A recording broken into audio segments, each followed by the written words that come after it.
Live mula sa GMA Network Center, 20 taon nang nakatutok. 24 oras.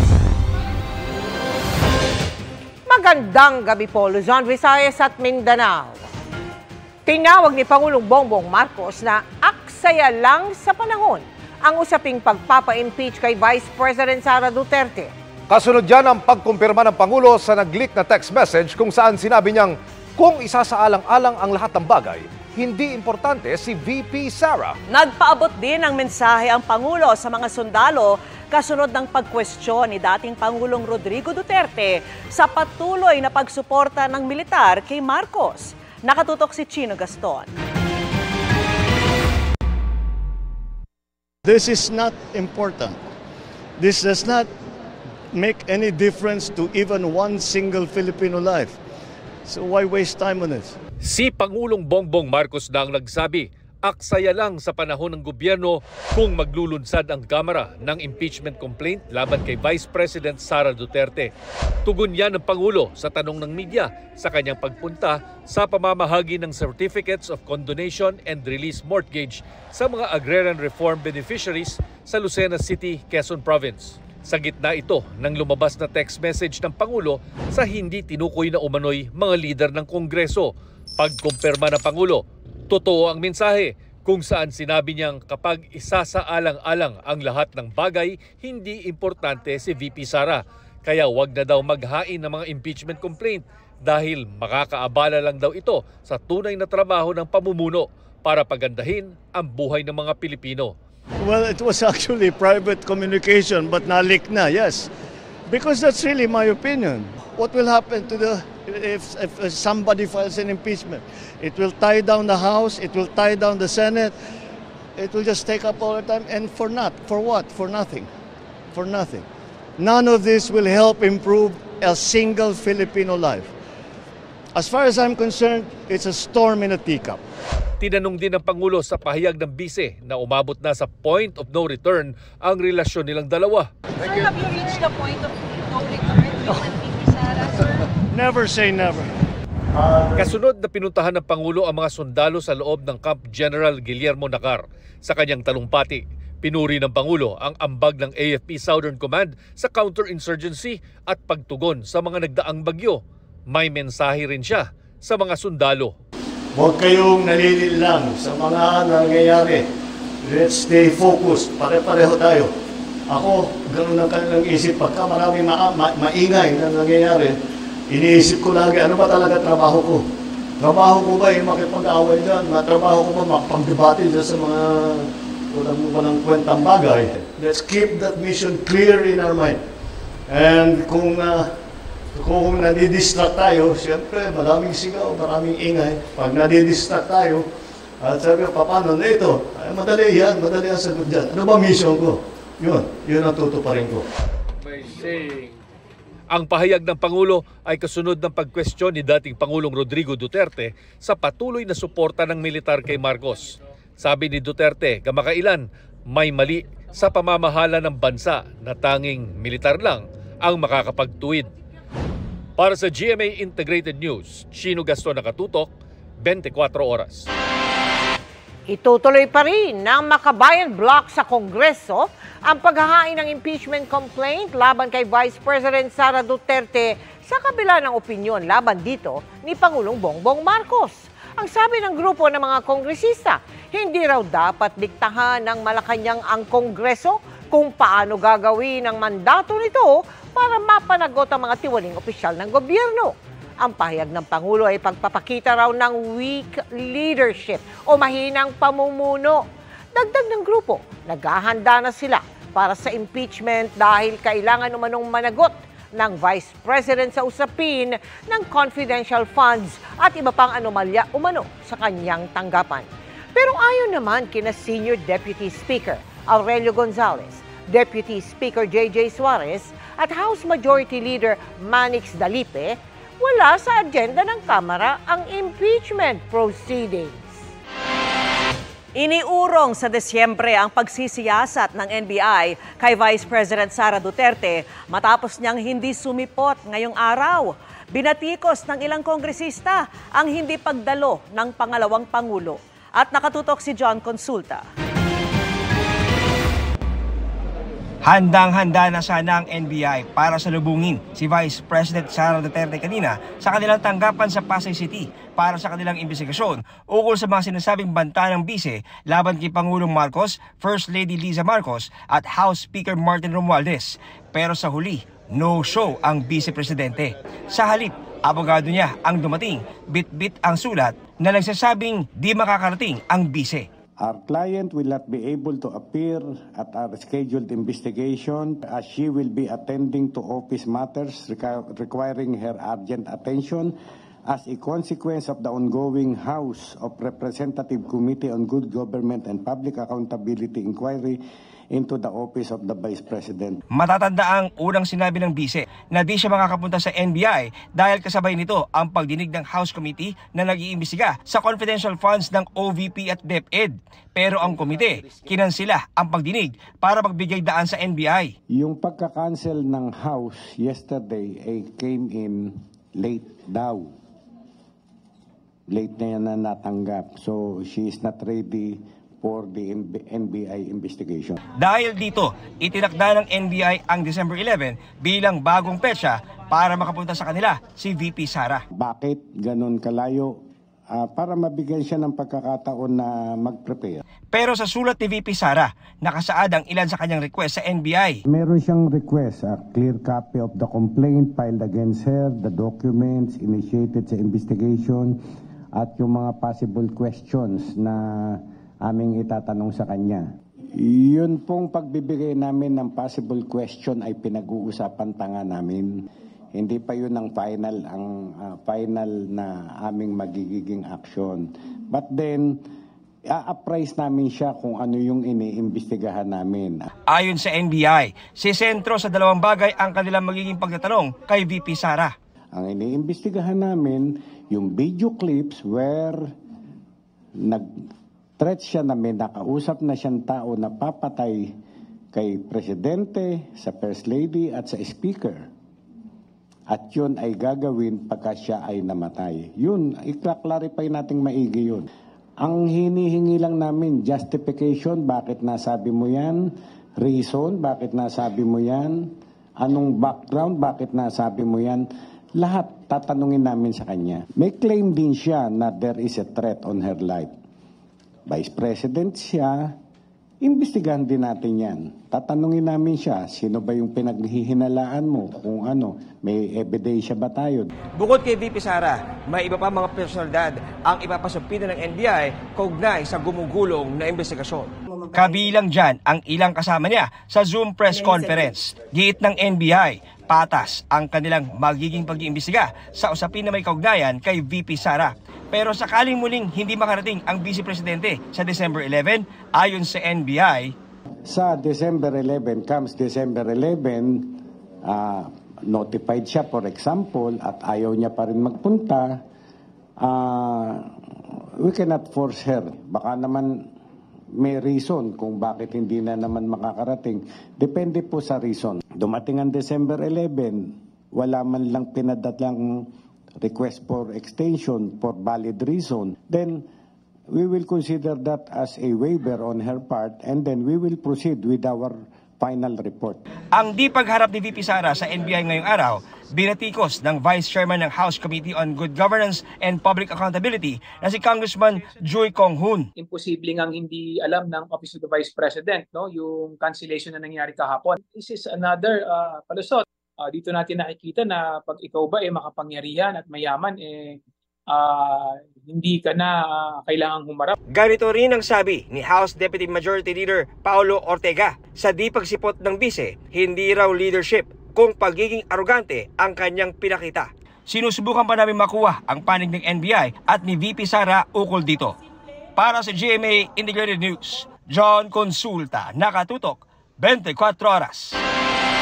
Maaari nang maituring bilang upper middle income country ang Pilipinas sa susunod na taon ayon sa NEDA. Pero sabi po ng isang grupo, hindi niyan sinasalamin ang tunay na kinikita ng maraming Pilipino base sa kanilang pag-aaral.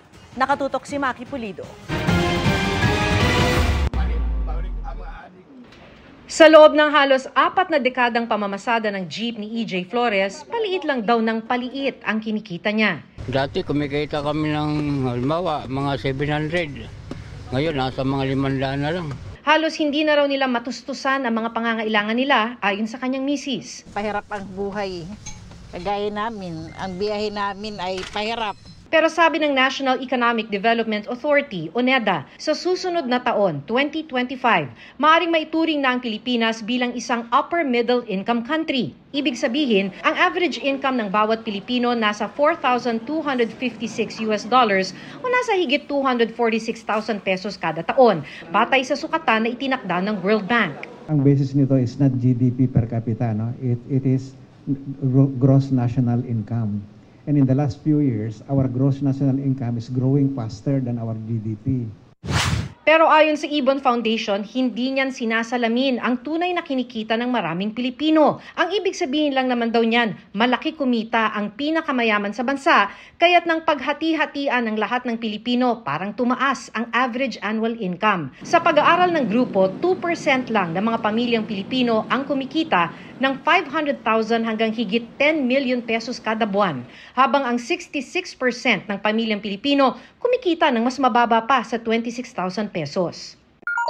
Yung average na pinapalabas na upper middle income tayo ay dahil sa sobrang laki ng kita naman nasa pinakatuktok, nababawi on an average yung napakababang kita naman ng mayorya. Tanggap naman ng NEDA na kailangang tumaas pa ang kita ng maraming Pilipino at may mga hakbang naman daw ang gobyerno para matupad ito. Ilan lang daw ang pagkontrol sa bilis ng pagmahal ng mga bilihin at paglikha ng negosyo at kalidad na trabaho. You should take that in the context of the other things that we are doing to make sure that the middle class grow and the poor in particularly grow. Para sa GMA Integrated News, Maki Pulido nakatutok, 24 oras. Naghain ang kanyang counter affidavit si Cassandra Leong para sa reklamong qualified human trafficking kaugnay sa sinalakay na Lucky South 99 Pogo sa Porac sa Pampanga. Inaalam naman ng pulisya kung nakalabas ng bansa si Attorney Harry Roque. Nasa susunod na linggo naman daw maghahain ng kanyang kontra sa Laysay. Nakatutok si Salima Refran. Bantay sarado ng mga taga-Bureau of Correction si Cassandra Leong sa pagpunta sa Department of Justice para sa paghahain ng counter affidavit sa reklamong qualified human trafficking laban sa kanya. Kaugnay yan sa sinalakay na Lucky South 99 Pogo sa Porac, Pampanga. May dumating na abogado para kay dating presidential spokesman Attorney Harry Roque, pero hiniling ng kanilang kampo na i-extend ang deadline para sa pagsusumite ng kontra sa Laysay. Maghahain raw ng kanyang counter affidavit sa susunod na linggo si Roque na hindi malinaw ang kinaroroonan sa ngayon at inaalam na ng pulisya kung nakalabas ng bansa. Siguro enough warning na po yung nangyari po kay Alice Guo na nag-subscribe po siya sa kanyang counter affidavit kahit wala po siya dito sa Pilipinas. Naging malaking issue ho yun. So I think yun po in itself ay isang warning na rin po sa ating mga respondents dito sa kaso na ito. Samantala, 2 life imprisonment naman without eligibility for parole ang sentensya sa lalaking Chinese na kinilalang si Boss Ayang para sa paglalako ng mga Pinay sa mga banyagang pogo worker para sa prostitusyon. Hinatulang guilty beyond reasonable doubt ng Pasay RTC Branch 113 ang Chinese para sa mga kasong qualified human trafficking at sex trafficking at pinagbabayad ng multang aabot sa 4 na milyong piso. 14 na Pinay ang na-rescue kabilang ng isang minor de edad sa operasyon ng mga otoridad sa Pasay noong 1 taon. Yung isang nag-testify doon, actually 1 month pa lang siya nagtatrabaho. And doon sa 1 month na yon, umabot sa, sabi niya, is 30 to 50 ang naging customer niya sa isang buwan. So kung susumahin mo yon, that's 6 sex clients a day. So walang pahinga, halos hindi na siya makakain dahil nga sa trauma na inaabot niya. So ganun yung naging experience niya dito sa sex slave organized crime group na ito. Sabi ng korte, malinaw na pinagsamantalahan ng Chinese ang kahirapan ng mga biktima at inalagaan sila para sa prostitusyon at sexual exploitation kapalit ng pera. Para sa GMA Integrated News, Salima Refran, nakatutok, 24 oras. Naglabas ng video message si Vice President Sara Duterte matapos hindi sumipot sa investigasyon ng NBI kanina. Nagpasalamat si Duterte sa mga individual na tumutulong sa mga tauhan ng OVP na apektado ng anyay krisis sa kanyang tanggapan. Sabi ng bise, makatutulong ang kanilang suporta para mapagtuunan niya ng pansin ang ibang aktibidad ng OVP gaya ng Thanksgiving at pagpaplano para sa 2025. Tiniyak din ng bise na hindi titigil ang OVP sa trabaho nito sa kabila ng krisis at kawalan ng resources.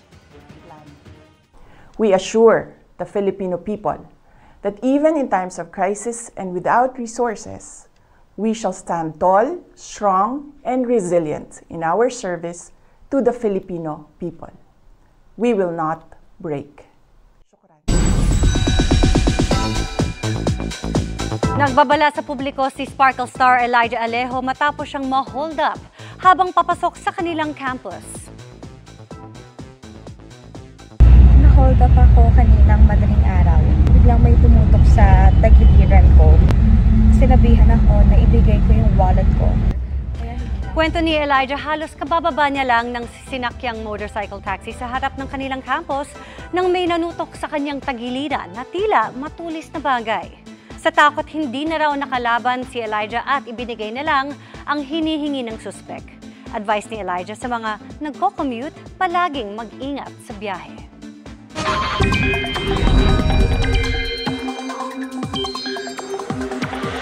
Mga kapuso, magiging maulan ng weekend sa ilang bahagi ng bansa. Base sa datos ng Metro Weather, uulanin bukas ang eastern sections ng Northern at Central Luzon, gayon din ang Calabarzon, Mimaropa at halos buong Visayas at Mindanao. May malalakas na ulan kaya maging alerto pagsapit ng linggo. Mas matitindi ang ulan sa malaking bahagi ng bansa kaya mataas ang banta ng baha o landslide. Posible ring ulanin ang Metro Manila ngayong weekend, lalo na bukas ng hapon o gabi. Magtutuloy-tuloyan sa linggo, kaya kung may lakad, huwag kalimutang magdala ng payong at mag-monitor ng rainfall advisories. Ayon sa Pag-asa, hanging amihan, shear line at intertropical convergence zone o ITCZ pa rin ang magpapaulan sa bansa ngayong Sabado at Linggo. Samantala, may nakikita rin ng Pag-asa na posibleng mamuong sama ng panahon sa mga susunod na araw hanggang sa unang linggo ng Disyembre. Maaari itong mabuo malapit sa silangan ng Southern Luzon, Visayas at Mindanao. May isa pang posibleng mabuo sa may timog kanlurang bahagi ng bansa. Sa ngayon, mababa ang tsansa ng mga ito na lumakas bilang bagyo pero pwede pa yang magbago kaya patuloy naman tabay sa updates.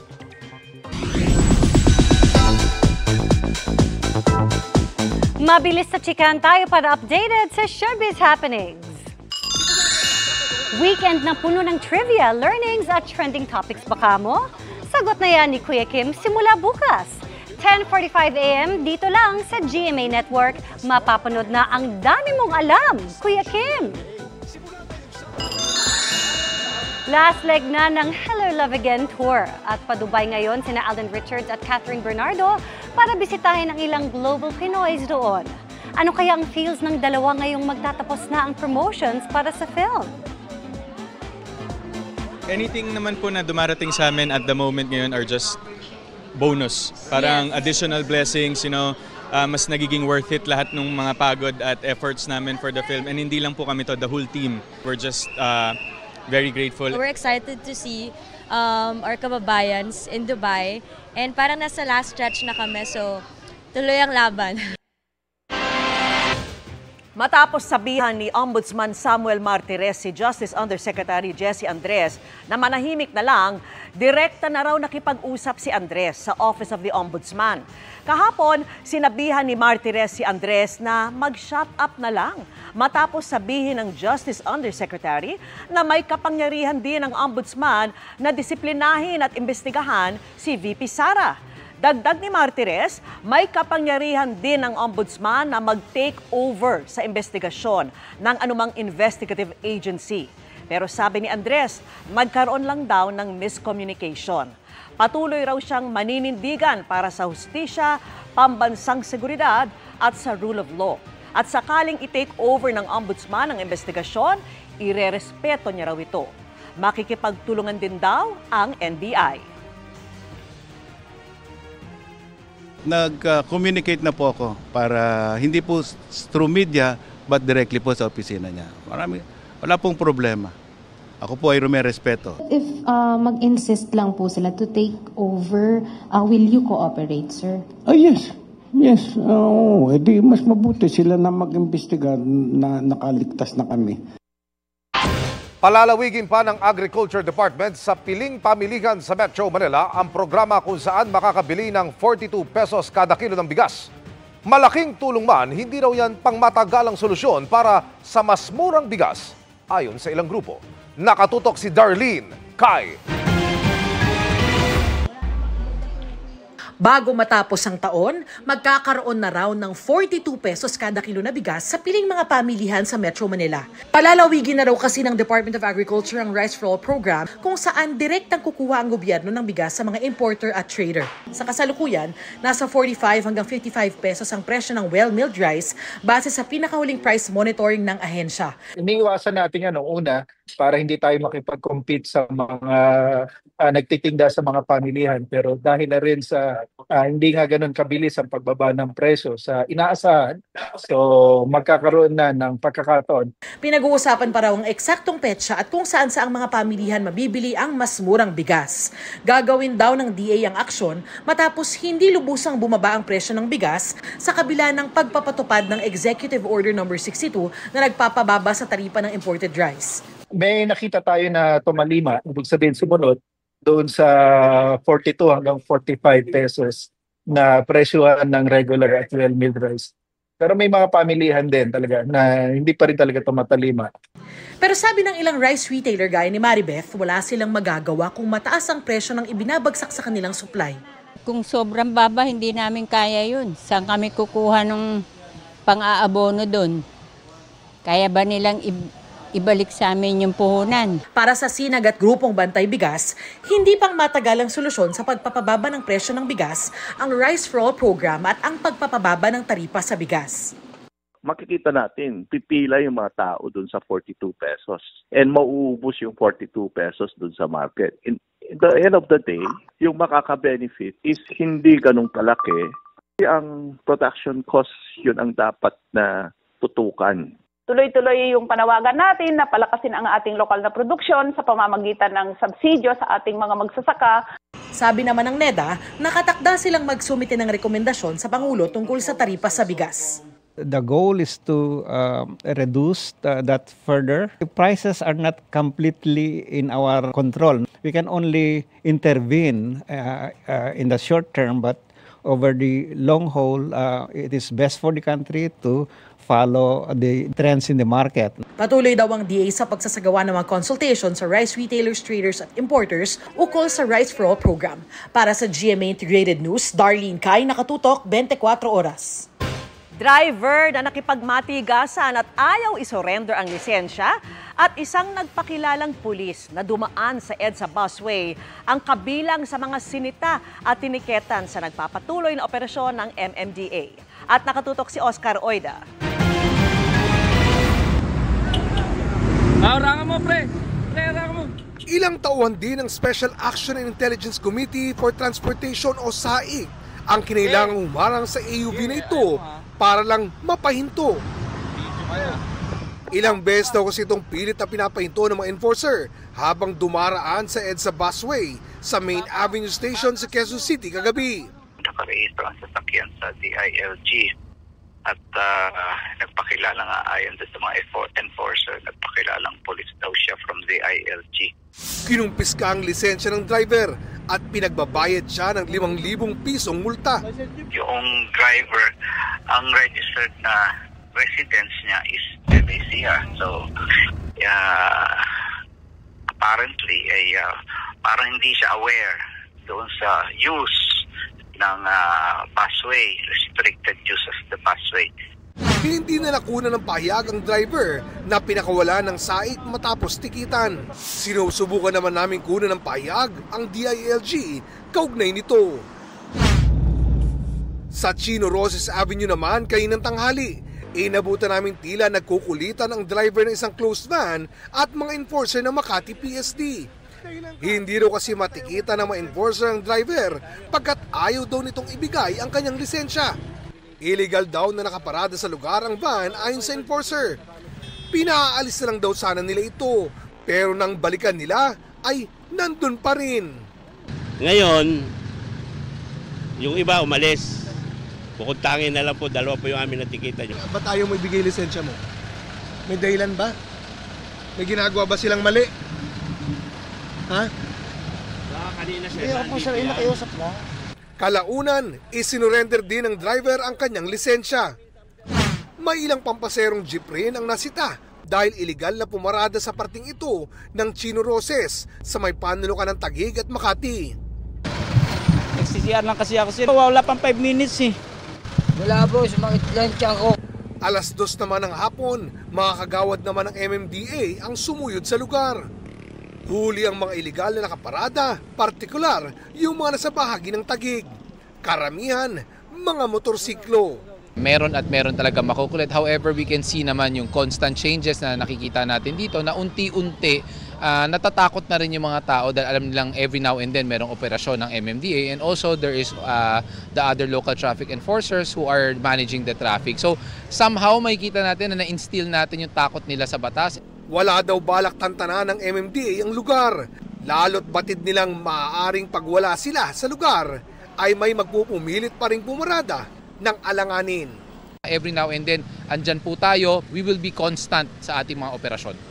Para sa GMA Integrated News, Oscar Oida, nakatutok, 24 oras.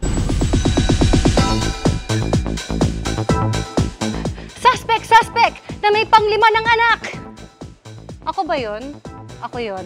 Pero saan kaya guilty ang ilang Kapuso stars na kumasa na rin sa trending na Suspect Challenge online? Makichika kay Nelson Canlas. Suspect. Tahimik sa set pero maraming suitors. Sa true nga ba ang rumor na yan? Ang reply ni Carla Abellana. Ay wala namang suitors. Sana meron, sana marami.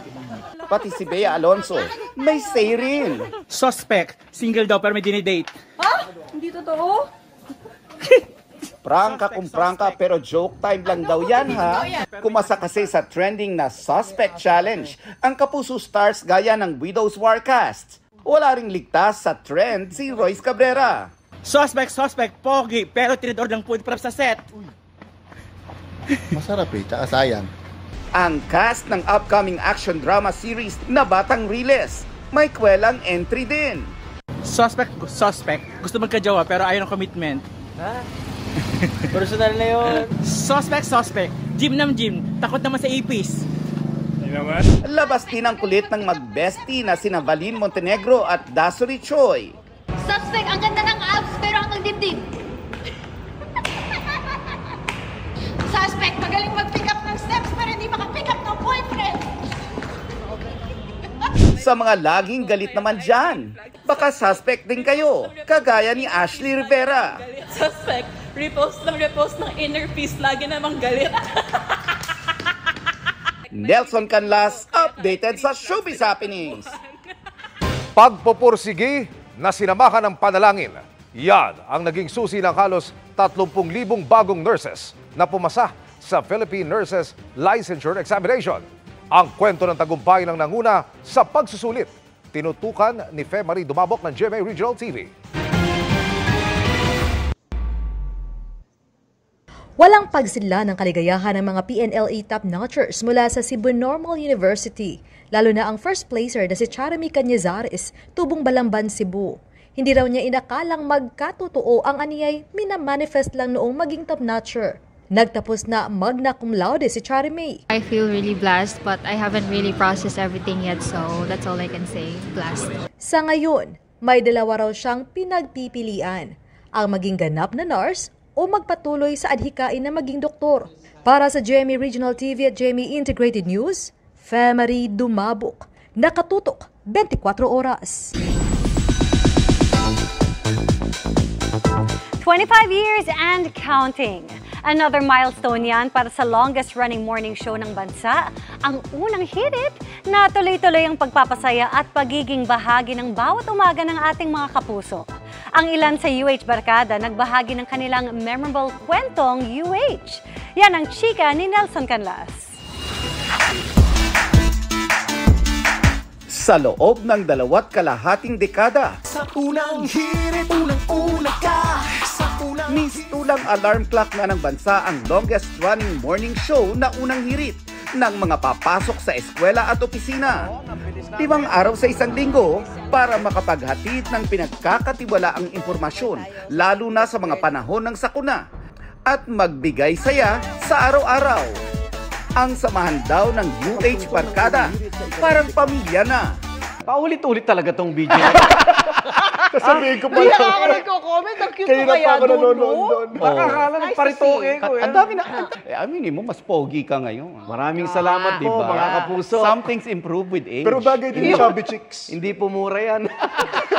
It's a family. So, meron at meron siguro tampuan off on the side, pero it never gets big. It never becomes an issue. Nag-uusap. Parang after a while, parang, okay. Yes, actually, suportahan eh. Yun talaga na, lalo na ako pa yung tinuturing lang, kundi padre de pamilya, kuya, tatay. So, ako talaga yung parang hindi ko hayaan na magkaganon yung samahan. Iba kung nauuna ka.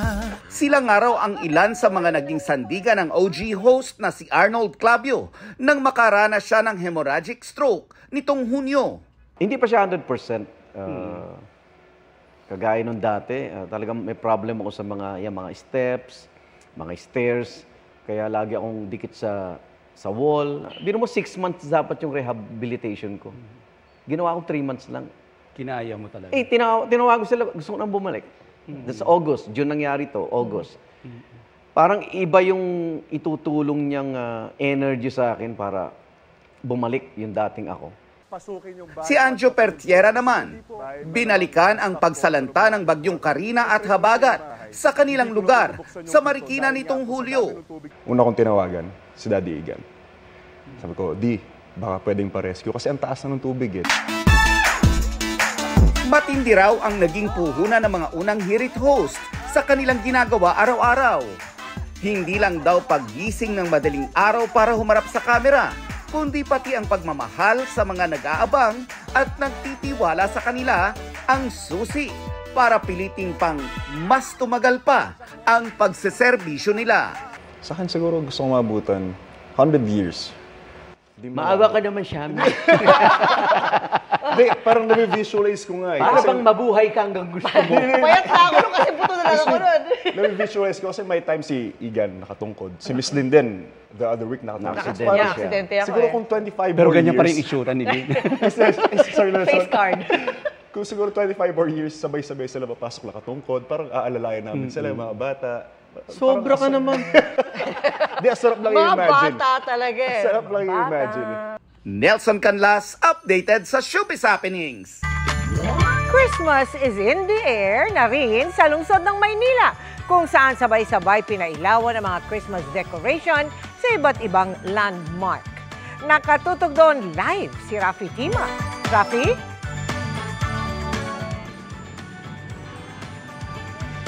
Mel, pinailawan na nga itong higanting Christmas tree dito sa may tabi ng Manila City Hall. At kasabay nito yung pagpapailaw sa iba pang mga landmark dito sa lungsod. Hudyat na nga daw ito ng selebrasyon ng Kapaskuhan sa Kapitolyo ng bansa, itong syudad ng Maynila. Bukod dito sa may Christmas tree ay nagbibigay aliw din ang dancing fountain dito sa katabing bahagi lamang ng Christmas tree. Bukod dito sa may dancing fountain ay pinailawan din iba pang mga landmarks nga dito sa Maynila, katulad nitong nasunog na Manila Post Office, maging yung bagong refurbished na Esplanade dito naman sa may Pasig River. Maging itong Metropolitan Theater ay nagningning din dahil sa mga Christmas lights.